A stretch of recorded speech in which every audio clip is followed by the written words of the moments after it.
Good evening guys. आज हम cover करेंगे चैप्टर 5 हमारे साइबर क्राइम सीरीज का, जो कि है रेगुलेटरी फ्रेमवर्क। इसमें हम पढ़ेंगे रेगुलेटरी फ्रेमवर्क कैसा होता है, कौन क्या क्या कंपोनेंट्स हैं इसके। उसके बाद कंट्रोलर के बारे में पढ़ेंगे, उनके अपॉइंटमेंट, फंक्शंस, लाइसेंस, ये सब पढ़ेंगे। तो first of all coming to regulation of certifying authorities. सबसे पहले तो आप समझो सर्टिफाइंग अथॉरिटीज क्या होती हैं। तो जैसा कि नेम सजेस्ट करता है, ये वो अथॉरिटीज हैं जो कुछ सर्टिफाई करती है। सर्टिफाई करना मतलब कि किसी चीज को लीगलाइज प्रूव करना कि हाँ ये चीज लीगल है।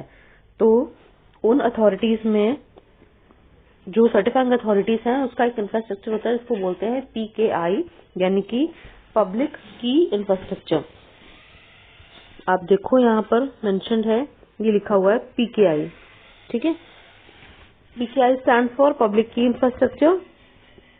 इसमें हमारे मेथड्स आते हैं इशू करने के, पब्लिश करने के। रीड कर लो इसको।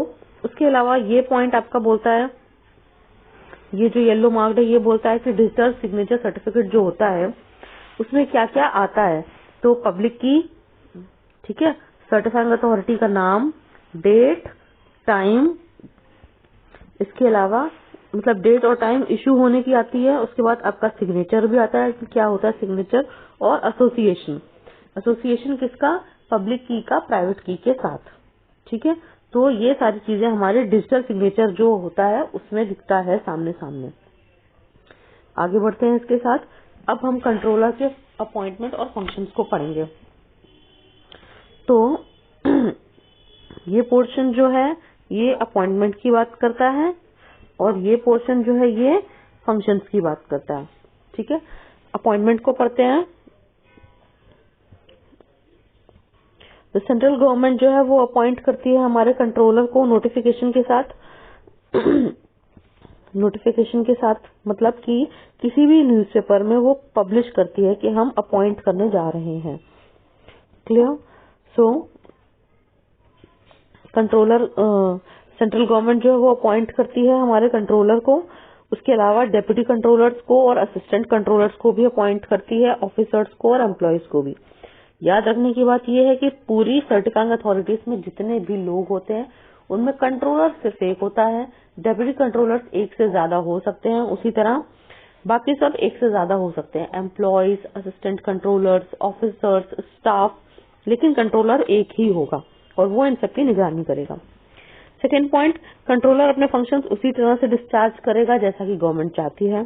थर्ड, डेप्यूटी कंट्रोलर और असिस्टेंट कंट्रोलर वो काम करेंगे जो उनको कंट्रोलर बोलेगा करने को, और कंट्रोलर एक जनरल सुपरिंटेंडेंट का काम करेगा, इन सबको कंट्रोल करेगा। नेक्स्ट पॉइंट, जो कंट्रोलर के अलावा बाकी लोग हैं, ठीक है, उनका जो एक्सपीरियंस होगा, जो उनकी क्वालिफिकेशंस होंगे इस जॉब को पाने के लिए, उनकी सर्विस कंडीशन कैसी होंगी, ये सब गवर्नमेंट डिसाइड करेगी, ना कि कंट्रोलर। याद रखना है, गवर्नमेंट डिसाइड करेगी। फिफ्थ पॉइंट, हेड ऑफिस के बारे में कहा गया है। हेड ऑफिस वहां होगा जहां सरकार चाहेगी, और हेड ऑफिस के अलावा अगर कहीं ब्रांच ऑफिस बनाने पड़े छोटे छोटे ऑल ओवर इंडिया, तो वो भी वहीं होगा जहां गवर्नमेंट को फिट लगता है। लास्ट पॉइंट, एक सील होगी इस कंट्रोलिंग ऑफिसर की। मतलब सर्टिफाइंग अथॉरिटी जो है इसकी अपनी एक सील होगी। सील का मतलब आप समझो क्या होता है, एक जैसे स्टैंप लगता है, स्टैंप से जो निकल के आता है वो होती है सील। जैसे सपोज इसमें लिखा होगा कंट्रोलर, और ये है हमारी सील, और स्टैंप कुछ ऐसा होता है, ठीक है। जो हम ऑफिसेस में जाते हैं, सरकारी दफ्तरों में जाते हैं, तो वहाँ पे इस स्टैंप को यूज करके एक ठप्पा लगाया जाता है, और जो ठप्पा लगता है वो कुछ इस तरह का होता है। तो इस ठप्पे को बोलते हैं सील, और जिस चीज से लगता है इसको बोलते हैं स्टैंप। तो कंफ्यूज नहीं होना है। सर्टिफाइंग अथॉरिटी यानी कि कंट्रोलर जो है उसके पास सील होगी। क्लियर? तो ये थे हमारे अपॉइंटमेंट के तरीके। अब हम पढ़ेंगे फंक्शन ऑफ कंट्रोलर। कंट्रोलर क्या क्या काम करता है। तो सबसे पहला काम है उसका एक जनरल सुपरिंटेंडेंट का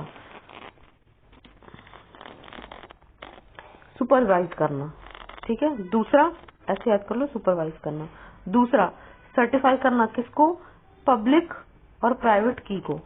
थर्ड, स्टैंडर्ड्स को मेंटेन करना, क्या रूल्स फॉलो कर जाएंगे उनको मेंटेन करना। फोर्थ, जो एम्प्लॉयज हैं उनके क्या क्वालिफिकेशन और एक्सपीरियंस होगा उसको डिसाइड करना।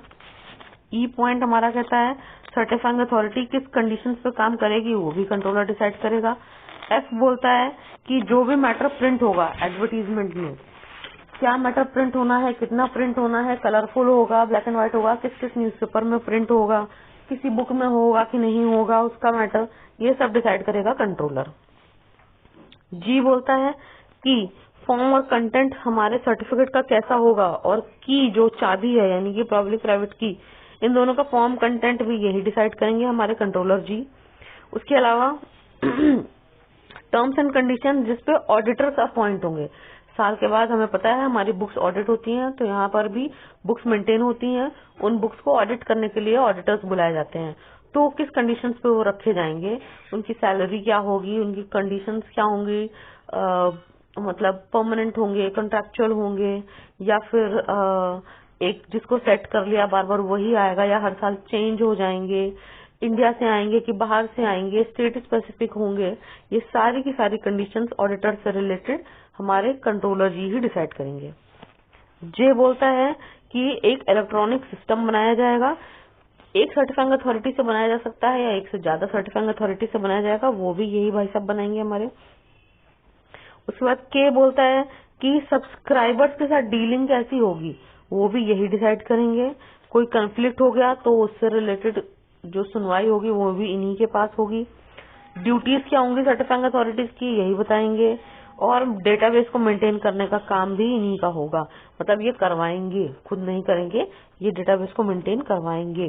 तो ये थे हमारे फंक्शंस, इम्पोर्टेंट है इनका अपॉइंटमेंट और इनके फंक्शंस। आगे बढ़ते हैं। Recognition of foreign certifying authorities, मतलब क्या हुआ कि जो फॉरेन सर्टिफाइंग अथॉरिटीज वो अथॉरिटीज होती हैं जो इंडिया में नहीं बल्कि फॉरेन में स्टैब्लिश है, मतलब किसी विदेश में स्टैब्लिश है, और वो भी डिजिटल सर्टिफिकेट इशू करती हैं। तो क्या वो सर्टिफिकेट यहाँ पे इंडिया में मान्य होंगे? तो हाँ जी, बिल्कुल मान्य होंगे।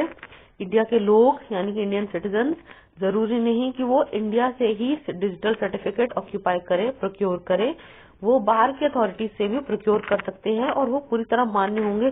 कब? जब सरकार ने ऐसी फॉरेन सर्टिफाइंग अथॉरिटीज को मान्यता दे रखी है और आपने उन्हीं से लिया है।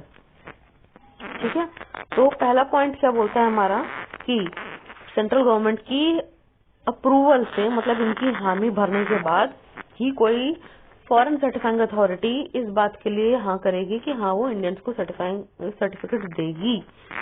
दूसरा पॉइंट क्या बोलता है, वो वैलिड होगा। तीसरा पॉइंट बोलता है वो मतलब वो सर्टिफिकेट वैलिड होगा जो फॉरेन सर्टिफाइंग अथॉरिटी ने दिया है। और तीसरा पॉइंट बोलता है कि अगर सर्टिफाइंग अथॉरिटी जो थी, जो कि फॉरेन में थी, उसने कभी भी फ्यूचर में किसी भी आईटी एक्ट के किसी भी प्रोविजन के साथ छेड़छाड़ करी, या कोई ऐसी चीज थी जो माननी चाहिए थी उसको नहीं माना, टर्म्स एंड कंडीशंस को अपने हिसाब से तोड़ा मरोड़ा, तो उसको रिवोक किया जा सकता है, मतलब उसको फ्यूचर के लिए सर्टिफिकेट इशू करने के लिए रोका जा सकता है। ये लिखा है रिवोक किया जा सकता है।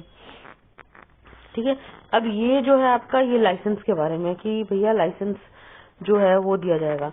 तो पहले तो आप इस स्टोरी के समझो कि लाइसेंस की जरूरत पड़ ही क्यों रही है। ठीक है, तो ऐसे समझो, थोड़ा और पतला कर देती हूँ, कलर भी रेड ले लेती हूँ। ठीक, चलो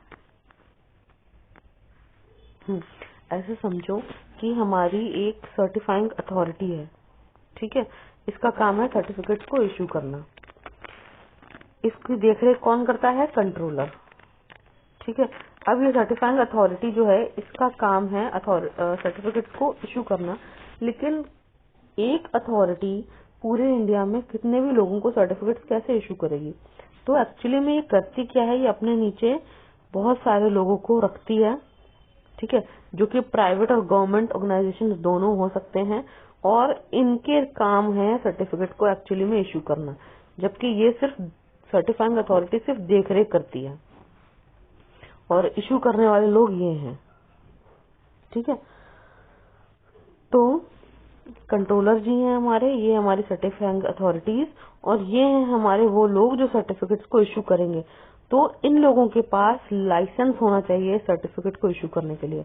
और लाइसेंस कैसे प्राप्त होगा, ये सब अपने अपने एप्लीकेशन फिल करके इनको सबमिट करेंगे। ठीक है, जिसके जिसके एप्लीकेशन सही होंगे, प्रॉपर डॉक्यूमेंट के साथ होंगे, उनको लाइसेंस मिल जाएगा, वरना किसी किसी के रिजेक्ट भी हो जाएंगे। और उन सबके सर्टिफिकेट्स पे साइन करेंगे ये भाई साहब controller ji. So this is the case. Now license के बारे में अब हम पढ़ते हैं कि पहला पॉइंट बोलता है any person can make an application. कोई भी कंट्रोलर के नाम एक एप्लीकेशन लिख सकता है कि भैया मुझे सर्टिफिकेट चाहिए। ठीक है, कोई भी लाइसेंस जब तभी दिया जाएगा जब कंट्रोलर पूरी तरह सेटिस्फाइड है कि हाँ भैया इस बंदे के पास सारे क्वालिफिकेशंस हैं, सारी एक्सपर्टीज है, इसकी मैन पावर रिक्वायरमेंट अच्छी है, मतलब इसके पास 6-7 बंदे हैं जो कि काम करें, या इससे ज्यादा लोग हैं जो कि काम करें। ठीक है, इसके पास फाइनेंशियल रिसोर्सेज सही हैं, मतलब बिजली की व्यवस्था रेगुलर रहती है। सर्टिफिकेट ऐसा नहीं कि कभी कोई सब्सक्राइबर कहे कि मुझे सर्टिफिकेट चाहिए और वो कहें भैया 2 दिन से बिजली नहीं आ रही है। तो फाइनेंशियल रिसोर्सेज वगैरह इंफ्रास्ट्रक्चर सारा होना चाहिए। तो जब कंट्रोलर सेटिस्फाइड है तो और एप्लीकेशन पूरी अच्छी तरीके से फुलफिल्ड है तो उसको सर्टिफिकेट मिल जाएगा। थर्ड केस, सर्टिफिकेट जो दिया जाएगा वो गवर्नमेंट के नाम से होगा, मतलब गवर्नमेंट इशू करेगी, साइन होंगे कंट्रोलर के। और फोर्थ पॉइंट, एक बार सर्टिफिकेट इशू हो गया अब वो वैलिड होगा तब तक के लिए जब तक गवर्नमेंट चाहेगी।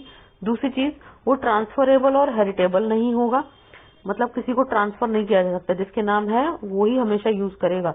अगर उसको यूज नहीं करना है तो सर्टिफिकेट वहीं पे लैप्स कर जाएगा, लेकिन वो किसी दूसरे के ट्रांसफर नहीं होगा और हेरिटेबल भी नहीं होगा।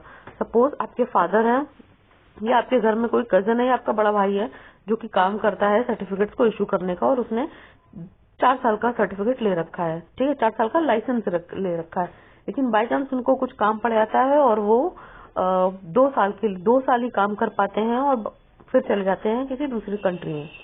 तो क्योंकि सर्टिफिकेट 4 साल के लिए वैलिड था, अभी 2 साल उसके बचे हुए हैं, आपका भाई चाहता है कि अब इस काम को आप शुरू करो, 2 साल तक कंटिन्यू करो, तो ये पॉसिबल नहीं है, हेरिटेबल नहीं है, ट्रांसफरेबल नहीं है। ये सर्टिफिकेट जिसके नाम है वो ही इसको यूज करेगा। Third point, terms and conditions वैसी जैसी आईटी एक्ट में होंगी। ठीक है, अब एप्लीकेशन के बारे में थोड़ी चीजें पढ़ लेते हैं कि एप्लीकेशन कैसी होनी चाहिए, उसी फॉर्म में होनी चाहिए जैसी गवर्नमेंट चाहती है। दूसरी चीज, उसके साथ एक सर्टिफिकेट देना होगा आपको प्रैक्टिस स्टेटमेंट का कि जितने साल का लाइसेंस है आप उतने साल प्रैक्टिस करोगे। नेक्स्ट, आप वो सारे प्रोसीजर्स को आइडेंटिफाई करोगे जो उसमें फॉलो करने हैं और इसका भी बकायदा स्टेटमेंट दोगे कि हाँ भैया मैं फॉलो करूंगा। फीस दोगे आप 25,000 रूपये, इससे ज्यादा नहीं। और अगर कोई डॉक्यूमेंट गवर्नमेंट चाहती है आपसे लेना तो वो भी ले सकती है। इन सबको साथ मिला के आप अपना एप्लीकेशन सबमिट करोगे गवर्नमेंट में, कंट्रोलर के नाम जाएगा सर्टिफिकेट, वो पढ़ेगा, समझेगा और आपको लाइसेंस इश्यू करेगा। उसके बाद आता है हमारा रिन्यूअल ऑफ लाइसेंस। लाइसेंस को रिन्यू करना, मतलब एक बार एक्सपायर हो गया, जैसे 4 साल का था, अब वो एक्सपायर हो गया है तो अब रिन्यू कराओगे आप। ठीक है, तो फिर से कंट्रोलर के नाम एक दूसरी एप्लीकेशन लिखोगे जो होगी रिन्यूअल की एप्लीकेशन। अब लेकिन फीस लगेगी सिर्फ 5,000 और 45 डेज के अंदर अंदर आपको सबमिट करनी है। पुराना लाइसेंस खत्म होने में 45 डेज बचे हैं, तभी आपको नए लाइसेंस के लिए अप्लाई कर देना है। ठीक है, तो ये हमारे हो गए रिन्यूअल का केस। अब आते हैं हमारे पावर्स ऑफ कंट्रोलर। कंट्रोलर कौन होता है? वही जो सर्टिफाइंग अथॉरिटी का हेड है, उसके पार्ट्स के बारे में बात करेंगे। तो ये 5 लिखा है मैंने, इसका मतलब 5 मेजर पावर्स होती हैं उनके पास। ब्लू से मैंने 5 मेजर पावर्स मार्क कर रखी हैं और येलो से मैंने अंदर का डिस्क्रिप्शन। सबसे पहली पावर है ग्रांट और रिजेक्शन ऑफ लाइसेंस, मतलब लाइसेंस को देना या रिजेक्ट कर देना। तो लाइसेंस के बारे में हम पढ़ ही चुके हैं। यहाँ पे लिखा है कि अगर सारे प्रोविजन सेटिस्फाई होते हैं, कंट्रोलर सेटिस्फाइड है कि एप्लीकेशन अच्छे से सबमिट हुई, तो लाइसेंस दे देगा, वरना रोक देगा। और रोकने पर भी जब भी लाइसेंस रोका जाता है किसी का, तो सामने वाले पक्ष को पूरा टाइम दिया जाएगा कि वो अपना पक्ष सामने रखे कि उसके एप्लीकेशन में उसने ऐसी चीजें क्यों भरी जिनकी वजह से रिजेक्ट हुआ। नेक्स्ट आता है सस्पेंशन ऑफ लाइसेंस। कुछ समय के लिए लाइसेंस की एप्लीकेबिलिटी को रोकना, मतलब 5 साल का लाइसेंस था, आप 2 साल यूज कर पाए, अगले 2 साल के लिए रोक दिया गया कि अब आप 2 साल नहीं यूज करोगे। तो कुछ आपने ऐसे चीजें करी होंगी जिनसे कंट्रोलर नाखुश हुआ होगा और आपके लाइसेंस को सस्पेंड किया गया है। तो वो क्या चीजें हैं जिनसे कंट्रोलर नाखुश होता है? वो ये हैं। सबसे पहली चीज, एक इंक्वायरी बिठाई जाएगी आपके खिलाफ कि भैया आपने लाइसेंस में क्या गड़बड़ कर दी जो आपका लाइसेंस इन्वोक हो गया, मतलब सस्पेंड कर दिया गया। तो एक इंक्वायरी उठाई जाएगी। वो इंक्वायरी जब बोल देगी कि हाँ गलत यूज किया गया है लाइसेंस का, तो आपका लाइसेंस परमानेंटली डिस्क्लोज कर दिया जाएगा, क्लोज कर दिया जाएगा। मतलब अब पहला स्टेटमेंट क्या कहता है कि एक स्टेटमेंट देनी होगी सर्टिफाइंग अथॉरिटी को कि वो इस बंदे का लाइसेंस रिवोक कर रही है, कैंसिल कर रही है, सॉरी सस्पेंड कर रही है। यहाँ पे अभी सस्पेंशन की बात हो रही है। सर्टिफाइंग अथॉरिटी जब भी किसी का लाइसेंस सस्पेंड करेगी तो पहले एक नोटिस निकालेगी इस बात का कि इस पर्टिकुलर बंदे ने अपने एप्लीकेशन में ये चीजें फॉल्स फिल करी थी और सर्टिफाइंग अथॉरिटी को बेवकूफ बनाने का काम किया है, इस वजह से लाइसेंस कैंसिल हो रहा है। दूसरी, आपने बेवकूफ बनाने का काम नहीं किया, लेकिन कुछ टर्म्स एंड कंडीशंस ऐसी थी जो आपको पता नहीं थी और आपने फॉलो नहीं करी, लेकिन उनको फॉलो करना था, तो उस केस में भी लाइसेंस कैंसिल हो जाएगा। थर्ड, स्टैंडर्ड्स मेंटेन नहीं करे, गड़बड़ स्टैंडर्ड्स को यूज करा। फोर्थ, आईटी एक्ट के अंदर बहुत सारे प्रोविजन, उनमें से किसी भी प्रोविजन को आपने नहीं माना तो भी कैंसिल हो जाएगा। ठीक है। उसके बाद फिर यही लाइन लिखी है कि एक बार लाइसेंस सस्पेंड हो गया फिर भी आपको पूरा मौका दिया जाएगा सुनवाई का, आपकी बात सुनी जाएगी। अब आता है नोटिस फॉर सस्पेंशन, ये है हमारा थर्ड, ठीक है, third power, notice of suspension और रिवोकेशन। सस्पेंड होगा तो नोटिस दिया जाएगा, किसमें, अखबार में या कहीं भी किसी वेबसाइट में कहीं भी दिया जाएगा, और जो रिपोजिटरीज मेंटेन है वहां से आपका नाम हटाया जाएगा। मतलब ये कि जब भी आपका नोटिस जो है वो सस्पेंड किया जाएगा तो एक तो अखबारों में दिखाया जाएगा कि इस पर्टिकुलर बंदे का नोटिस लाइसेंस जो है वो हम कैंसिल कर रहे हैं, सस्पेंड कर रहे हैं, और एक डेटाबेस मेंटेन किया जाता है अपनी बुक्स में। फोन बुक जैसी डायरेक्टरी होती है वैसे ही यहाँ पे डिजिटल सर्टिफिकेट्स और सर्टिफाइंग अथॉरिटीज के लिए भी एक डेटाबेस क्रिएट किया जाता है वेबसाइट में या बुक्स में, तो वहां पर से भी आपका नाम हटाया जाएगा। फोर्थ, हमारी पावर्स टू डेलीगेट। अब कंट्रोलर किन किन पावर्स को डेलीगेट कर सकता है दूसरों पर। डेलीगेट करना मतलब दूसरों पर अपनी पावर्स को कुछ समय के लिए दे सकता है। हमने देखा कंट्रोलर के पास बहुत सारे फंक्शंस होते हैं इसमें और एक ही कंट्रोलर होता है, ठीक है। तो समय की जरूरत को देखते हुए कंट्रोलर जो है कभी कभी अपनी पावर्स को किसी दूसरे को सौंप सकता है और इसको बोलते हैं पावर ऑफ डेलीगेशन। तो जितनी भी पावर्स हमने ऊपर पढ़ी उनमें से वो किसी भी पावर को कभी भी कितने भी समय के लिए डेप्यूटी कंट्रोलर, असिस्टेंट कंट्रोलर और ऑफिसर्स को सौंप सकता है कुछ समय के लिए। इसके साथ ही एक पावर जो हमने ऊपर नहीं पढ़ी थी वो ये थी कि कंट्रोलर को इतनी ताकत होती है कि वो ऑल ओवर इंडिया किसी भी कंप्यूटर को कभी भी एक्सेस कर सकता है, ठीक है। तो अगर उससे साइबर क्राइम हुआ है या नहीं हुआ है, अगर उससे सर्टिफिकेट इशू हुआ है या नहीं हुआ, अगर कभी भी कोई गड़बड़ होती है किसी भी कंप्यूटर से तो कंट्रोलर उसको कभी भी खोल के देख सकता है, उसके अंदर की इन्फॉर्मेशन को यूज कर सकता है। तो इस पावर को भी वो डेलीगेट कर सकता है। Fourth power, power to investigate. Investigate मतलब जांच पड़ताल करना, ठीक है। तो दो पावर्स हैं यहाँ पे, सेक्शन 28 है ये। पहली पावर कहती है कि कभी भी वो इन्वेस्टिगेशन अपने हाथों में ले सकता है अगर उसको लगता है कि कुछ रूल्स रेगुलेशंस फॉलो नहीं हो रहे हैं। तो जो इन्वेस्टिगेशन बैठाई गई है, जो इन्वेस्टिगेशन ऑफिसर बैठाया गया है, उसको हटा के वो अपने हाथों में पावर्स को ले सकता है। और दूसरी चीज ये बोलती है कि इंफॉर्मेशन की ये जो हमारा आईटी एक्ट होता है यानी इंफॉर्मेशन टेक्नोलॉजी एक्ट होता है, इसमें कभी भी कोई गड़बड़ हुई किसी प्रोविजन में तो उसके पास, कंट्रोलर के पास सेम वही पावर्स होती हैं जो इनकम टैक्स एक्ट के अंदर इनकम टैक्स अथॉरिटीज के पास पावर्स होती है। मतलब पावर सेम है जो आईटी एक्ट में कंट्रोलर के पास है और जो अगेन इनकम टैक्स एक्ट में इनकम टैक्स अथॉरिटीज के पास है, वो पावर्स दोनों की सेम है। तो वो यहाँ पे लिखा हुआ है। उसके बाद हम पढ़ते हैं last power, access of computers and data to controller. ये वही पॉइंट है कि किसी भी कंप्यूटर को खोल सकता है, कभी भी जांच पड़ताल कर सकता है जब उसको लगे तब। Clear? Now the next topic, issue, suspension, revocation of digital signature certificate. Digital signature certificate को आप ऐसे बोल सकते हो,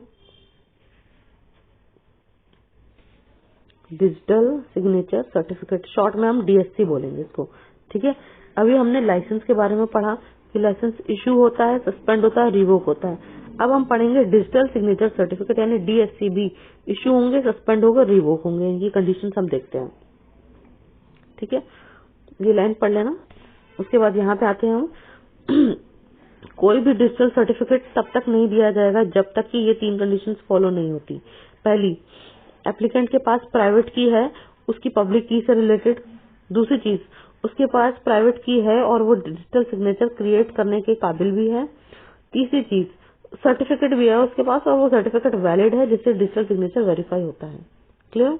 नाउ एप्लीकेशन कब रिजेक्ट नहीं होगी, ये वो कंडीशन है। देख लो आप एक बार, इजी है कंडीशंस। ठीक है, so that's it for this much. इसके बाद हम डिजिटल सिग्नेचर सर्टिफिकेट से रिलेटेड और कुछ जो पढ़ेंगे वो नेक्स्ट वीडियो में पढ़ेंगे।